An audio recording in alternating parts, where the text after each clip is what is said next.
ADN से मैं हूं आकाश न्यासी। गुजरात के इलाका सबन पिंडी में सारों की नहर के करीब इंतहाई अलमनाक वाक़या पेश आया है, जहां पर दीनत दुश्मनी के बायस अदालत में पेशी के बाद घर वापस जाने वाले 2 अफराद को फायरिंग करके मौत के घाट उतार दिया गया।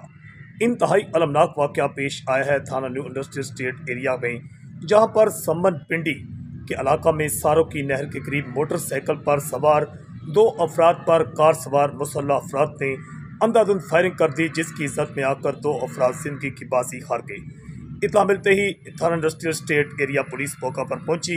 पुलिस के मुताबिक 60 साल अकबर यूसुफ सकना पटियाला साहियाँ और इसके साथ कदीर अहमद सकना टपियाला साहियाँ दोनों मौका पर जिंदगी की बाजी हार गए, जबकि कार सवार मुलजमान मौका से फरार हो गए और पुलिस ने इलाका की नाकाबंदी कर दी है और CCTV फुटेज भी हासिल की जा रही है। बताया गया कि अकबर यूसुफ और कदीर अहमद अदालत में पेशी के बाद वापस जा रहे थे कि उनका पीछा करने वाले कार सवार मुसल्लह अफराद ने उन्हें फायरिंग करके मौत के घाट उतार दिया। इतला मिलते ही SHO थाना इंडस्ट्रियल स्टेट और DSP मां नफरी मौका पर पहुंच चुके हैं। पूरे इलाका की नाकाबंदी कर दी गई है और सिस्टम में FIR का अंदराज भी किया जा रहा है, जबकि मकतूलैन की लाशें पोस्टमार्टम के लिए अस्पताल पहुंचा दी गई हैं। ADN से मैं हूं आकाश न्यासी।